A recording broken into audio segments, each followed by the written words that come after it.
Bienvenidos a la siguiente presentación. Hablaremos hoy día sobre la fisura orbitaria inferior y la segunda rama del nervio trigémino, que se conoce también como V2 o rama maxilar. Bueno, muy bien. Entonces, empecemos un poco describiendo de lo que se trata la fisura orbitaria inferior y, bueno, decir pues que una fisura es básicamente una hendidura, ¿no? Diferenciamos de un foramen, que el foramen generalmente son redondos o son ovalados. Las hendiduras son alargadas, como el caso que estamos mencionando. Esto es una fisura, es una hendidura, y al estar ubicada en la órbita, pues sería una fisura orbitaria, y en la parte inferior de la órbita, fisura orbitaria inferior. También encontramos nosotros una fisura orbitaria superior, que la hemos descrito en otro video. Bien, entonces ya hablando sobre esta ubicación, podemos un poco ir definiendo sobre los límites que corresponden a esta fisura.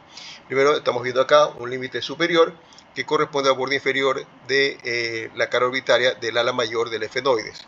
Tenemos luego otro límite, que sería el límite inferior, que corresponde al hueso maxilar. Aquí está el hueso maxilar y esta es la cara orbitaria del proceso cigomático del hueso maxilar.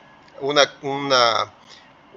límite lateral que estamos observando aquí, que corresponde al hueso cigomático, su cara también orbitaria, y un límite medial. Estamos viendo aquí esta pequeña prominencia ósea que se observa, que es el proceso orbitario del hueso palatino. Entonces tendríamos de esa manera los límites de la fisura, ¿no? Vuelvo a decirlo: superior a la mayor del hueso efenoide, inferior maxilar, lateral cigomático y medial proceso orbitario del hueso palatino.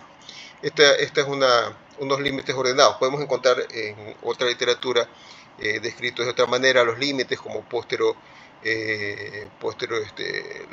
medial y anterolateral. En todo caso, nos referimos a este tipo de límites. Bueno, en este gráfico lo que queremos demostrar es cómo se observa esta fisura orbital inferior. En este gráfico se ha retirado parte del hueso, se ha retirado el hueso frontal, y estamos viendo una vista superior, y podemos observar a la fisura orbitaria inferior. Por acá nosotros estamos observando lo que corresponde a la fisura orbitaria, y lo que nos indica este gráfico es que se puede dividir también en tres segmentos esta fisura orbitaria inferior. Como se puede ver, la fisura orbitaria inferior tiene una forma un poco triangular, con su base hacia la parte lateral y su vértice hacia medial. Tres segmentos: un segmento posteromedial, que aparece aquí en color celeste, y que se extiende desde lo que se denomina el pilar maxilar, más o menos a la altura de la apófisis orbitario, proceso orbitario del palatino, ¿verdad? Y termina en el surco, infraorbitario, ¿no? Que conduce luego al conducto infraorbitario. Entonces, en este borde. El segmento medio es justo en todo este segmento, del surco infraorbitario, y finalmente el segmento anterolateral, que corresponde desde el surco infraorbitario hasta la parte más lateral de la fisura en relación con el hueso cigomático, ¿no? La parte interna del hueso cigomático. Bueno, podemos ver que entonces este segmento posteromedial es el segmento más angosto y sería el más largo. Este segmento sería el segmento más corto, el segmento medio, y el segmento más ancho sería el segmento anterolateral. Bueno, también mencionar que un poco la fisura orbitaria permite la comunicación entre diferentes fosas, como la fosa temporal, la fosa infratemporal, la fosa pterigopalatina, como vamos a ver más adelante. Bien, ahora estamos observando el contenido. ¿Cuál es el contenido de la fisura orbitaria inferior? Bien, este contenido, como nosotros estamos observando, es contenido de elementos vasculares, elementos nerviosos también. Encontramos aquí una vena que es la vena, una de las venas oftálmicas inferiores. Estamos viendo acá unos ramos, los ramos ganglionares, porque estos ramos se llaman ramos ganglionares porque parten del nervio maxilar, es decir, B2, y van hacia el ganglio, como veremos más adelante, pterigopalatino. El paquete vasculonervioso infraorbitario. Estamos viendo aquí la arteria infraorbitaria, la vena infraorbitaria y el nervio infraorbitario, que son ramas de B2 también. Acá se puede observar el nervio cigomático y también podemos encontrar unas venas emisarias que se dirigen hacia el plexo pterigoideo, como se puede observar aquí. Aquí estamos viendo la vena oftálmica inferior y estas venas que drenan, ¿no?, hacia el plexo venoso pterigoideo. ¿Okay? Entonces, en definitiva, podemos mencionar que el contenido corresponde a las ramas ganglionares del nervio maxilar, a la arteria, nervio y venas infraorbitarias, también al nervio cigomático, y también tenemos venas emisarias que se encuentran drenando hacia plexo venoso pterigoideo. Eso es lo que correspondería a esta parte de su contenido. Bueno, esta fisura, ¿no?, la fisura orbitaria inferior, es clave porque comunica, ¿no?, sectores como la cavidad orbitaria con la fosa temporal, la fosa infratemporal, la fosa pterigopalatina. También va a conectar con la región de la fosa craneal media a través del foramen redondo y la región celar, por supuesto, de esa región. Entonces, esta comunicación amplia por la que atraviesan también estructuras de tipo neurovascular, como habíamos visto nosotros, también hace susceptible a que se puedan diseminar infecciones, ¿no? Es decir, que pasen infecciones a través de ella hacia estructuras craneales y también enfermedades infecciosas y también enfermedades neoplásicas. Aquí estamos observando nosotros esta fosa, la fosa infratemporal. Bueno, en esta imagen se ha retirado, ¿no?, se ha seccionado el arco cigomático temporal, ¿no? Es una unión de las apófisis o procesos temporal del hueso cigomático y el proceso cigomático del hueso temporal, y que para poder observar esta fosa infratemporal y también la fosa pterigopalatina. Esta imagen aquí, por ejemplo, es una vista inferior, es como que estuviéramos levantando el cráneo y nos permite observar, aquí no se ha retirado este arco, y nos permite observar tanto la fosa infratemporal como esta fosa que es la fosa pterigopalatina, ¿no? Importante ahí porque ahí radica el nervio pterigopalatino y pasa el nervio maxilar, que vamos a hablar en este momento. El nervio maxilar o el nervio B2 va a tener una porción intracraneal, como estamos observando aquí, que justamente en su origen, desde el ganglio trigeminal, y luego pasa por el foramen redondo. Aquí el foramen redondo es un foramen que lo encontramos en el hueso efenoide. Luego se dirige a la fosa pterigopalatina que habíamos observado y entra a la órbita por la fisura orbitaria inferior que acabamos de describir. Y finalmente este nervio, su rama terminal es el nervio infraorbitario, termina pues emergiendo por el foramen infraorbitario, dando sus últimas ramas terminales también. Bien, este es el recorrido. Aquí estamos observando el ganglio trigeminal, ¿verdad? Este es el ganglio trigeminal, llamado también como el ganglio de Gasser, similar de Gasser, y aquí estamos viendo sus tres ramas, el oftálmico, el maxilar y el mandibular. Este es el maxilar. En este momento, aquí intracranealmente, este nervio va a estar cubierto por el cabo trigeminal, que es este desdoblamiento de dura madre, ¿no? Luego de lo cual parte hacia el foramen redondo, y del foramen redondo a la fosa pterigopalatina, como hemos visto, para entrar en la fisura orbitaria inferior. Aquí estamos viendo la fosa pterigopalatina y estamos viendo aquí la fosa infratemporal. La fosa temporal estaría acá, ¿no? Y este es el arco cigomático, ¿no? O temporocigomático, también porque une estos dos huesos. La fosa pterigopalatina alberga aquí al ganglio pterigopalatino, que vamos a observarlo más adelante. Las ramas de B2 podemos ver, este sería B2, o sea, el nervio maxilar, y vemos cómo da ramas colaterales. Esta rama colateral sería pues el nervio meningio, es el primero de los nervios que aparece, y que es antes incluso de pasar por el foramen redondo, para dar inervación a las meninges, ¿no? Van a haber ramos ganglionares, y esto es a nivel ya de la fosa pterigopalatina, como su nombre indica, al ganglio pterigopalatino, son unas 2 o 3 ramas pterigopalatinas, donde van a partir también ramos orbitarios que, como su nombre indica, penetrarán ya por la fisura orbitaria inferior y llegarán al ojo, y algunos hacen sinapsis con el cigomático. También del nervio B2 parten lo que son los nervios alveolares superior, posterior y superior medio, que ingresan por sus forámenes alveolares a nivel de la tuberosidad del maxilar. Un nervio cigomático. Este nervio cigomático da un ramo comunicante que se sinaptiza con el nervio pues, lagrimal, ¿no? Que es de B1, y con esto pues contribuye también a la inervación de aquella glándula lagrimal.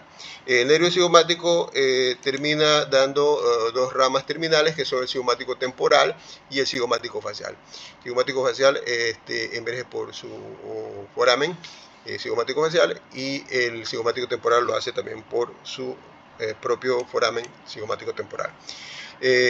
Finalmente, el nervio infraorbitario, que es el nervio terminal de B2, y que de este infraorbitario hay una colateral que completaría la inervación de la región alveolar superior a través del alveolar superior anterior. Sale este nervio, emerge o es rama del infraorbitario.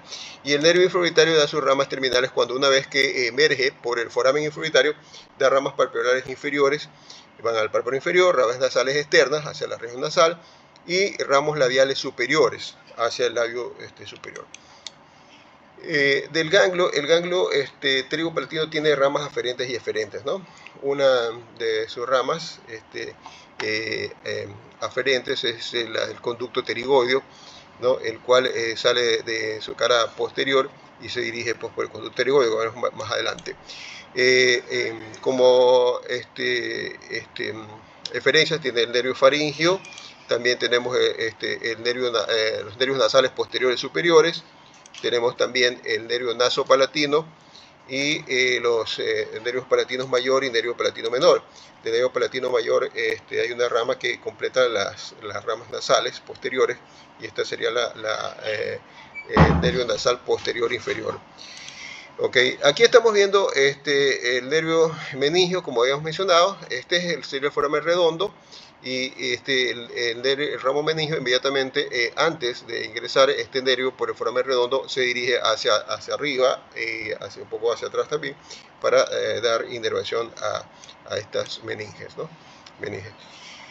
El nervio cigomático. El nervio cigomático, habíamos mencionado que este nervio cigomático ya se origina del B2, ingresa en la fisura orbitaria inferior, y por la fisura orbitaria inferior se dirige hacia lateral, hacia la pared lateral de la cavidad orbitaria, y da su ramo comunicante, como estamos observando aquí, que se comunica con el nervio lagrimal para formar parte de esa inervación de la glándula lagrimal. En su trayecto también da sus ramas terminales, ¿no? Aquí estamos viendo una rama terminal que es el nervio cigomático facial, penetra por el conducto cigomático facial y se abre al foramen cigomático facial, ¿no? Y existe otra rama que es la cigomático temporal, que atraviesa asimismo el hueso cigomático y se abre para la zona de la fosa temporal, dando inervación a los músculo temporal que se encuentra y elementos de esta zona temporal.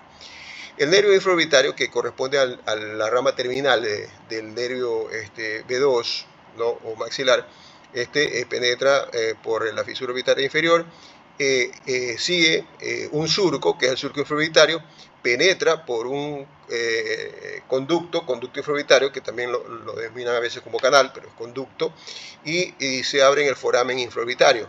¿okay? Donde aquí emerge. Entonces es como que pasa por una carretera, se mete por un túnel y luego sale del túnel.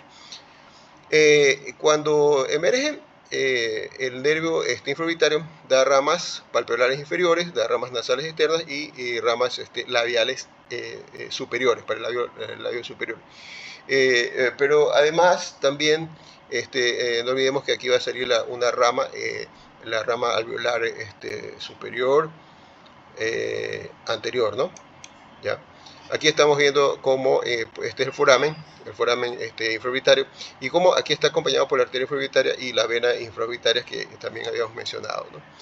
Los nervios alveolares superiores, como habíamos dicho, salen de la parte inferior del nervio B1. Estos alveolares superiores son el nervio alveolar superior posterior, el nervio alveolar superior medio y el nervio alveolar superior anterior, que emerge del infraorbitario. ¿Okay? Esto se anastomosa y forma acá un plexo, que es el plexo alveolar superior. Estamos aquí observando cómo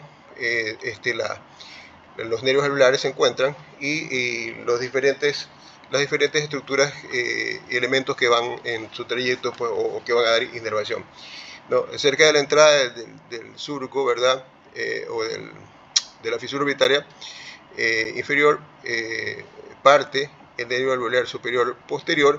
Este nervio alveolar posterior, superior posterior, en número más o menos 2 a 3, penetran por la tuberosidad de los foramen alveolares que están en la tuberosidad del maxilar, y van a dar la inervación, como estamos observando aquí, de las raíces de estos 3 molares maxilares. También la encía vestibular, la mucosa también del seno, la mucosa del seno maxilar también es importante. El nervio o ramo alveolar superior medio, ¿no? También penetra por la tuberosidad, va atravesando el seno, la región del seno maxilar, y establece, pues, inervación a los parte del primer molar, parte primer molar, y de los premolares, ¿no? De los premolares. Y finalmente el nervio, pues, alveolar superior anterior, que emerge del nervio infraorbitario generalmente unos medio centímetro antes de que pues, se salga, ¿no? El nervio infraorbitario del foramen, ¿no? O sea, es decir, unos medio centímetros antes del foramen ya está esta rama que se dirige hacia la parte de los incisivos, ¿no? Inervando toda esta dentadura superior. Aquí estamos observando lo mismo, y esto es para mostrar cómo se forma aquí un plexo, el plexo alveolar superior. Es decir, que existe una conexión. Nosotros estamos viendo aquí los nervios, como hemos visto, alveolares superiores, posterior, el medio, el anterior, y se forma entre ellos una red, que es un plexo, el plexo alveolar superior, de los cuales es que van a salir, pues, estos ramos dentales y gingivales también, ¿no? Esto también, desde el punto de vista importante clínico, mencionar, porque en los bloqueos anestésicos, debido a esta porosidad y a esta conexión que existe, se puede, pues, el bloqueo anestésico se favorece para las estructuras dentarias vecinas. Ganglio pterigopalatino. Vamos a hablar nosotros sobre el ganglio pterigopalatino, esta estructura que corresponde al ganglio pterigopalatino, antes llamado como el ganglio esfenopalatino de Merkel. Es una pequeña estructura parasimpática. Puede tener una forma oval, como estamos observando, pero también puede verse de manera triangular, cuadrada, etc. Mide aproximadamente entre unos 2 a unos 3 milímetros de diámetro, y podemos mencionar que tiene, pues, ramas, dos ramas aferentes sobre todo, que son el nervio del conducto pterigoideo, ¿ya? Y las ramas ganglionares que habíamos visto del nervio maxilar, ¿no? Y sus ramas eferentes, un nervio faringio, el nervio faringio que estamos observando acá, un nervio faringio, y ramas nasopalatinas y de los nervios palatino menor y mayor que vamos a observar. Entonces, el nervio del conducto pterigoideo. Primero, ¿qué es el conducto pterigoideo?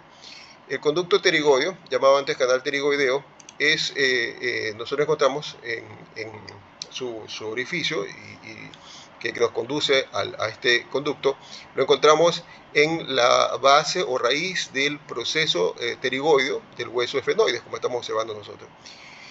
Aquí estamos viendo cómo este nervio del conducto pterigoideo sale de la cara posterior del ganglio pterigopalatino, y se dirige a través de él. Es una de las aferencias, ¿verdad? O sea, pero ¿cómo está constituido entonces este nervio? Vamos a hablar de su constitución, porque es una aferencia, ¿no? Llegaría al ganglio. Entonces, tenemos que está formado el nervio por dos nervios, en realidad, o tiene dos orígenes, a través del nervio petroso profundo. El nervio petroso profundo se forma del plexo carotidio interno. Aquí estamos viendo el plexo carotidio interno, ¿ya? Y este nervio petroso profundo se une con fibras que vienen del nervio petroso mayor. El nervio petroso mayor se origina en el ganglio geniculado y pertenece pues al nervio al par canal séptimo o nervio craneal facial. Estos dos forman sus fibras se unen y forman lo que es el nervio del conducto pterigopalatino, que va a dar fibras simpáticas y parasimpáticas.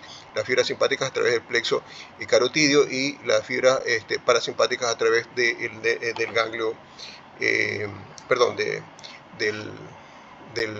facial. Este se origina aquí en el ganglio geniculado, ¿verdad? Y en cambio el plexo carotidio, sus raíces simpáticas vienen del ganglio cervical superior, ¿no? Simpático, ¿no? También hay ramas o fibras que vienen del plexo timpánico, y ese plexo timpánico tiene ramas también del glosofaringeo, ¿no? Bueno, estas son cortes para poder observar estos conductos, ¿no? El conducto llamado antes como conducto ovidiano, ¿ya? Este es el conducto palatino, de un lado y del otro lado, ¿no? Como podemos, así se puede observar. Aquí está la raíz, esta es la raíz de, este es el proceso pterigoides, esta sería su lámina medial y su lámina lateral. Entonces, conducto pterigoideo. Aquí se puede observar, ¿no? También como por un lado nosotros encontramos la fosa pterigopalatina. Este sería un corte un poco axial, ¿no? Y se puede observar aquí el conducto, que aquí lo mencionan como ovidiano. Ya sabemos que este sería el conducto pterigoideo, ¿no? Sería el conducto pterigoideo. Lo mismo que acá, ¿no? Se observa el conducto pterigoideo. Esto es una imagen de acercamiento y esta es un poco más alejada para poder observar estos conductos. Otra rama, pero esta ya sí es una rama eferente, ¿no? Esta sale de este ganglio, es el nervio faríngeo, ¿no? El nervio faríngeo, llamado también como nervio de Vogt. Este nervio va a emerger también de la parte posterior del ganglio y se dirige a través de un proceso también que es el proceso palatovaginal, proceso palatovaginal, y se dirige hacia la nasofaringe. Se dirige hacia la nasofaringe y va a inervar la mucosa nasal de la región nasal inmediatamente posterior a la trompa auditiva, ¿no? Aquí podemos observar, esto sería uno del conducto pterigoideo, este sería el nervio faríngeo, ¿no? Esto es un poco observar este conducto, el palatovaginal, ¿no? Aquí se observa. Y el conducto palatovaginal se forma es por la articulación de los procesos vaginal del efenoides con el proceso efenoidal del hueso palatino. Queda este espacio aquí y este sería pues este conducto o canal palatovaginal.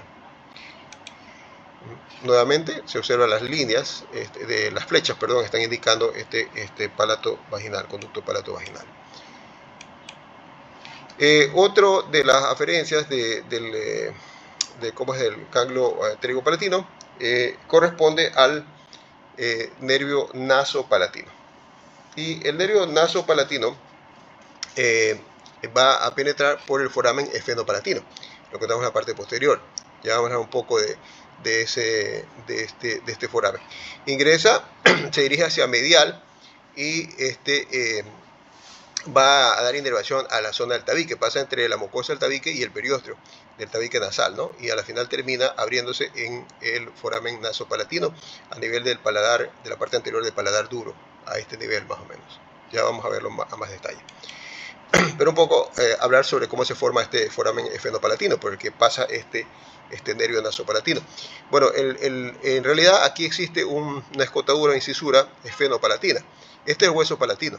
El hueso palatino en la parte superior tiene dos procesos, un proceso orbitario y un proceso esfenoidal, y una escotadura que lo separa, que esta es la escotadura o incisura, más que escotadura incisura esfenopalatina, que luego se convierte en un foramen cuando el esfenoides lo va a cerrar. Aquí estamos viendo el foramen, ¿no? La incisura. Y se forma aquí ya articulado este foramen por el que pasa este nervio nasopalatino. Y bueno, y el nervio continúa, como hemos mencionado, a través del tabique y termina haciéndose o emergiendo por este foramen, ¿no? El foramen nasopalatino, que antes se llamaba foramen incisivo. Y como estamos viendo aquí, se distribuye para dar inervación a toda esta parte anterior del paladar duro. Los nervios nasales posteriores son otra de las ramas de este ganglio, del ganglio pterigopalatino, ¿verdad? Aquí estamos observando, estas corresponden a las ramas nasales superiores, aquí estamos viendo. Y se llaman ramas nasales posteriores superiores, ¿no? Porque está en la parte posterior, dando inervación a toda esta zona, porque se divide en una rama lateral, como está aquí, y una rama medial, que va a ir a la zona del tabique, y otra lateral que va hacia la zona de los cornetes o huesos, o la región de la concha nasal. Y luego podemos hablar de otras ramas que proceden de este ganglio pterigopalatino, como son los nervios palatino mayor y el nervio palatino menor. El nervio palatino mayor, como su nombre indica, va a ser de mayor calibre, mayor diámetro. Este nervio pasa por el conducto que lleva su nombre, conducto palatino, y que termina abriéndose en el foramen palatino a nivel de la parte posterior del paladar. Este conducto se forma, ¿no? Por un surco que existe aquí, este hueso palatino, como ya lo habíamos visto en otra imagen. Aquí, esta es una cara, tiene dos caras, ¿no? La cara nasal y otra cara que se llama cara maxilar, ¿no? Es en la cara maxilar donde se encuentra este surco, que es la que va a estar relacionada con el hueso maxilar, por eso es que se llama cara maxilar. Entonces el surco se convierte en un conducto cuando está articulándose con el proceso alveolar del hueso maxilar. Aquí tenemos el maxilar y aquí se ve el proceso alveolar, cómo cierra este conducto y se transformó en un foramen palatino mayor. Paralelamente, aquí encontramos otro conducto que es el conducto palatino menor. Usted también que deriva de este conducto también, sino que estos son más pequeños, están hacia posterior y lateral del foramen mayor. Este foramen se abre el mayor medial hacia el tercer molar, ¿no? Y por aquí van a emerger estas ramas del palatino, ¿no? Aquí está el palatino mayor y aquí el palatino menor, ¿no? El palatino mayor inerva toda esta zona posterior de casi la mayor parte del paladar, ¿no? Toda esta zona, la primera parte era del paladar, lo inervaba el nasopalatino, pero de aquí hacia posterior, casi digamos los 2/3, es el nervio palatino mayor que se encarga, mientras que los ramos del nervio palatino menor se encargan sobre todo del paladar blando, de la inervación paladar blando. Aquí estamos observando nuevamente el ganglio pterigopalatino y estamos observando ramas nasales posteriores y superiores, el nervio palatino mayor, el nervio y los ramos del nervio palatino menor, y vemos como aquí están las ramas palatinas mayores dando la inervación a toda esta zona del paladar, la parte posterior del paladar duro, y la rama palatino menor dando inervación al paladar blando, ¿no? Y también se ve la rama nasopalatina, ¿no? Como atravesado y llega a este foramen nasopalatino que antes se llamaba incisivo. Los nervios nasales posteriores e inferiores son ramas colaterales del nervio palatino mayor. Aquí está el nervio palatino mayor y aquí está la rama nasal posterior inferior. En esta imagen observamos las zonas que corresponden a inervación. Como hemos mencionado, casi la mayor parte del paladar duro posterior la inerva el nervio palatino mayor, mientras que el nervio nasopalatino se encarga de la parte anterior, de un tercio de la parte del paladar duro anterior, mientras que el nervio palatino menor se encarga sobre todo del paladar, sobre todo para paladar blando, ¿no? Y esto es importante porque son los sitios donde se bloquean, ¿no? En caso para lograr anestesia de las zonas del paladar, ¿no? Como están observando aquí, justamente en esos puntos donde están emergiendo los nervios. Esta sería la parte de referencia. Está aquí la papila incisiva que corresponde al foramen, ¿no? Foramen nasopalatino. Sería la zona donde está emergiendo el nervio nasopalatino. Y esta es una imagen de la ubicación del foramen palatino mayor en porcentaje, ¿no? Generalmente está medial hacia al tercer molar, ¿no? Muy bien, bueno, esta ha sido la presentación del día de hoy. Muchas gracias.